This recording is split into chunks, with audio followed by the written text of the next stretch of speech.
ცივი არაღის კერძო დანისა და ცულის გამოყენებით მიაყენეს სხვადასხვა დაზიანებები პოლიციის თანამშრომლებს. სისხლიანი ანგარიშწორება ადგილობრივებს და პოლიციას შორის გვიან ღამით სოფელ ხელთუბანში მოხდა. დაჭრილია შინაგან საქმეთა სამინისტროს 3 თანამშრომელი. მათ დაზიანებები დანით და ცულით აქვთ მიყენებული. ცხვრის მოტეხილობითაა გორმეთში შეყვანილი კიდევ ერთი სამართალდამცველი. გამოძიების ვერსიით დაპირისპირების მიზეზი არასრულწლოვანი გახდა, რომელიც ავტომობილს მართვის მოწმობის გარეშე მართავდა და პოლიციამ გადასამოწმებლად გააჩერა. შიდა ქართლის პოლიციის დეპარტამენტის თანამშრომლებს, რომლებიც ასრულებდნენ სამსახურო მოვალეობას, გორის რაიონის სოფელ ხელთუბანში რამდენიმე მოქალაქე თავს დაესხა. აღნიშნულ ფაქტზე დაკავებული იქნა 5 პირი, ხოლო დაშავებული პოლიციელები იმყოფებიან სხვადასხვა კლინიკებში. ამ ეტაპზე მიმდინარე გამოძიების კვალიფიკაცია ისჯება 5-დან 8 წლამდე, თუმცა შესაძლოა დაკავებული ზოგიერთ მათგანს ბრალდება დაუმზადდა. პოლიციისგან განსხვავებულ ვერსიას ყვებიან ადგილობრივები, ვინც დაპირისპირებას საკუთარი თვალით უყურა. ისინი ამბობენ, რომ არასრულწლოვანს და მის ოჯახის წევრებს თავს სწორედ პოლიცია დაესხა. ირკვევა, რომ ნასვამ მდგომარეობაში მყოფმა მამამ საჭესთან დაჯდომა მის არასრულწლოვან შვილს თაბად სთხოვა. როცა შუახნის კაცი სამართალდამცველებს ამას უყვებოდა, პოლიციამ მათ შეურაცხყოფა მიაყენა და ცემა დაუწყო. მაგ სროლა გამომაგვიწყო. სროლა იყო? სროლა იყო. მილიციიდან იყო სროლა იმენა. გაფრთხილების სროლა იყო, ეგრე გავიგე მე როგორც მე ჩავედი, ავდექი ჩავიხვი, მაისურები ჩავედი და დავინახე, რასაც ავხედავდი. წაგდებული ყავთ ეს ხალხი. ისინი პოლიციას სცემდა თვითონ ამ. კი, 10 ეკიპაჟი. 10 ეკიპაჟი. კი ბატონო. როგორც გავიგე, просто ბავშვი და რულზეო და რა იყო, ნახავი ვარ, მამა ვარ და ბავშვი მიძის რომ დავითველიო და თქვენკანებს ვიცავო და რა იყო სახლამდე ამიყვას ვაგაცხოვრობდა. აი ესეო რავი ისინი ნასმები იყვნენ თუ არ იყვნენ, მაგრამ უკვე აღარ ვიცი.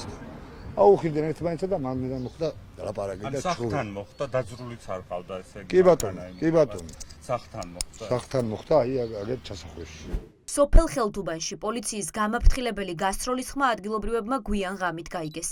ქუჩაში გამოსულებმა კი დაინახეს, რომ პოლიცია მათ მეზობლებს სცემდა.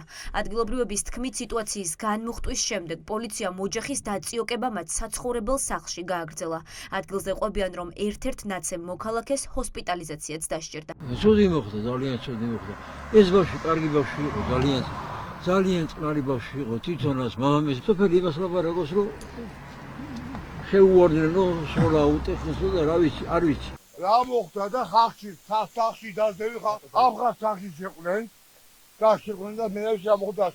ერთი სამონტყოფოში იყო, რავი, არ ვიცი. თვითონ ეს ამათი ოჯახის წევრებიდან ამბობთ? კი. ანუ ესენიც დაშავდნენ. ო, ასაკოვანი კაცი იყო და რაღაც ცუდად გახდა. დაკავებულებს 8 წლამდე პატიმრობა ემუქრებათ, თუმცა პოლიციის უფროსმა დღეს მათთვის ბრალის დამძიმება დააანონსა. ჩხუბის დროს პოლიციის 4 თანამშრომელი დაშავდა. მათგან 3 დანითაა დაჭრილი, 1 ცხვირი გაუტეხეს. დაშავებული პოლიციელების ნაწილს ოპერაცია ჩაუტარდა, 2 უკვე ბინაზე გაწერეს. დაჭრილი პოლიციელები გორის სამხედრო ჰოსპიტალში გელაძემ მოინახულა. მოყვანილი არის 2 პაციენტი, ჭრილობებით სხეულის არეში, ნაკვეთი ჭრილობებით სხეულის არეში. ორივესთან ჩატარებული არის ოპერაციული მკურნალობა. ამჟამად მდგომარეობა სტაბილური არის, შეესაბამება გადატანილი ოპერაციის სიხშირე, სრულდება პოსტოპერაციული მკურნალობა, ემყოფებიან ორივე პალატაში, ქირურგიულ განყოფილებაში. ერთ მათგანს აღენიშნებოდა ნაკვეთი ნაჩვენთი ჭრილობა ზედაკიდურის არეში, მეორე პიროვნებას აღენიშნება ქალატვინის ტრავმა, ცხვირის მოტეხილება. კლინიკაში ჩაუტარდა სათანადო კლინიკურ-ლაბორატორიული კვლევები, მკურნალობა, ზოგადი მდგომარეობა დასტაბილდა და ავადმყოფები ამბულატორულ მკურნალობაზე გაეწევა. პოლიციელზე თავდესხმის მუხლით ინციდენტის შემდეგ 5 მოქალაქე დააკავეს, მათ შორის 1 არასრულწლოვანია. მასთან ერთად ხელბორკილები დაადეს მამას და ბიძას, ასევე თანხლებ კიდევ 2 პირს. ყველა მათგანი ახლა ბრალის ოფიციალურად წარდგენის მოლოდინშია.